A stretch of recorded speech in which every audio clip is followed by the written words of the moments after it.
The courtroom fell into absolute silence. It was the kind of stillness that felt suffocating, pressing down on everyone like an unseen force. If a pin had dropped, the sound would have thundered like a gunshot. Judge Malcolm Graves sat motionless, his expression impossible to read. Years on the bench had exposed him to the darkest sides of humanity: murderers, liars, thieves. But never, not once, had he encountered something this audacious. The defendant, Chelsea McBride, stood before him, smirking as she casually adjusted her plain white t-shirt. But it wasn't just any shirt. The words printed across it sent a jolt through the entire room. Black people. The letters were bold, deliberate, unapologetic. Hate dripped from every syllable. Gasps rippled through the courtroom. A black bailiff clenched his jaw, his hand hovering near his holster, ready, just in case. A woman in the audience slapped a hand over her mouth in shock. Even the white prosecutor looked like he wanted to disappear into the floor. Judge Graves inhaled slowly, fingers tightening around the edge of his bench.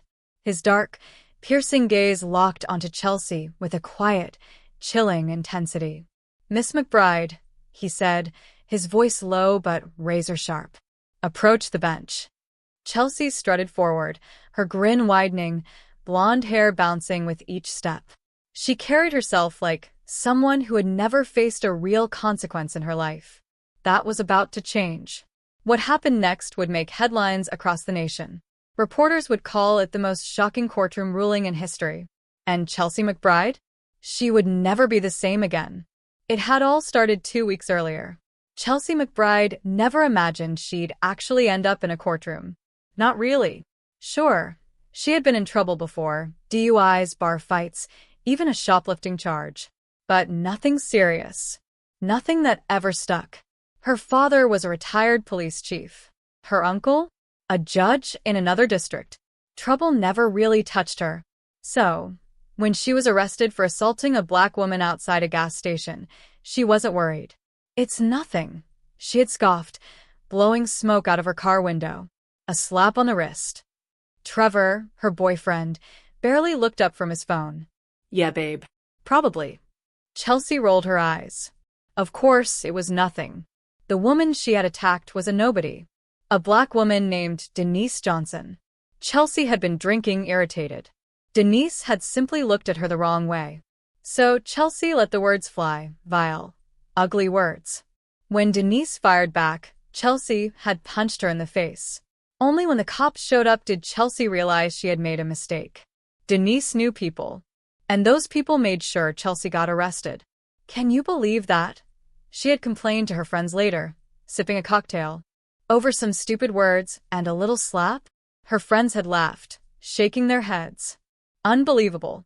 So, when court day arrived, Chelsea didn't even bother dressing formally. She wasn't scared. Then she found out who the judge was. Judge Malcolm Graves. A black man. Strict. No nonsense. A judge with a reputation for not tolerating disrespect in his courtroom. Chelsea smirked. She liked pushing buttons, making people mad. So she had an idea. A reckless, stupid idea.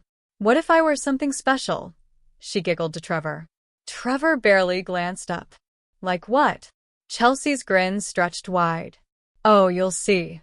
The morning of her hearing, she walked into that courtroom like it was a runway. Heads turned.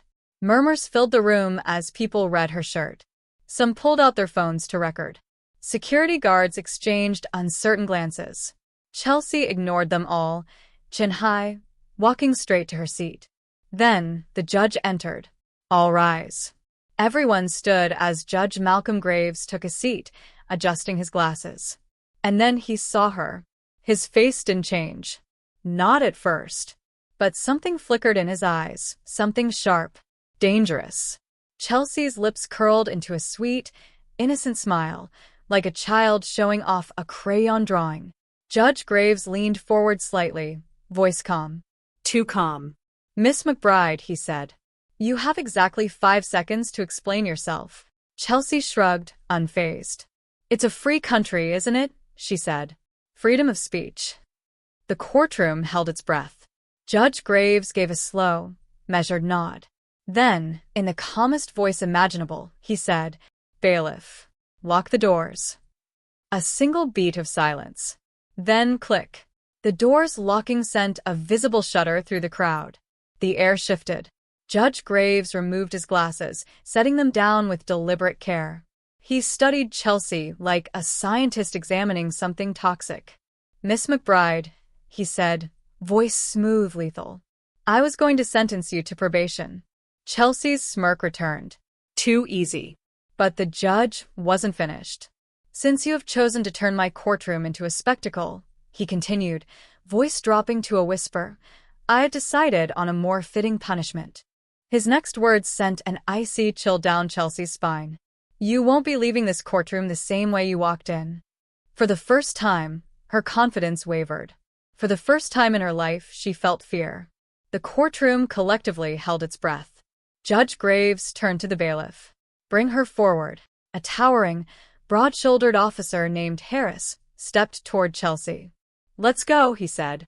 Chelsea scoffed. "This is ridiculous." But she moved anyway, dragging her feet. Cameras were rolling. This was supposed to be funny, a joke. Now, standing before the judge, it didn't feel funny anymore. Judge Graves leaned forward, hands clasped, eyes unyielding. "You think you're untouchable, don't you, Miss McBride?" Chelsea folded her arms. "I don't know what you're talking about." "Oh, I think you do." The judge turned toward the court clerk. "Read the charges." The young black clerk, who had been glaring at Chelsea since she walked in, cleared her throat. "Chelsea McBride is charged with assault and battery against Denise Johnson," she announced, "as well as disorderly conduct and public intoxication." Judge Graves nodded. "And the original sentence recommendation?" "Probation with anger management." A chuckle rippled through the courtroom. A slap on the wrist. Judge Graves turned back to Chelsea. "I was willing to go easy on you," he said. "But you walked into my courtroom and disrespected not just me, but an entire race of people. And you did it with a smile on your face." Chelsea rolled her eyes. "Oh, please. It's just a shirt." The judge's expression darkened. "No, Miss McBride. It's a statement. And now I'm going to make one too." He leaned back. "I'm sentencing you to 90 days in county jail." Gasps erupted. Chelsea's mouth dropped open. "What?" she shrieked. "That's insane. You can't do that." Judge Graves remained unfazed. "I just did." The courtroom sat frozen in stunned silence. Judge Graves calmly adjusted his glasses, then turned to the prosecutor. "Next case." A wave of hushed whispers swept through the room. What had just happened was unbelievable. Chelsea McBride, the woman who had walked in full of arrogance and hate, was now sitting in a holding cell, waiting to be transported to county jail.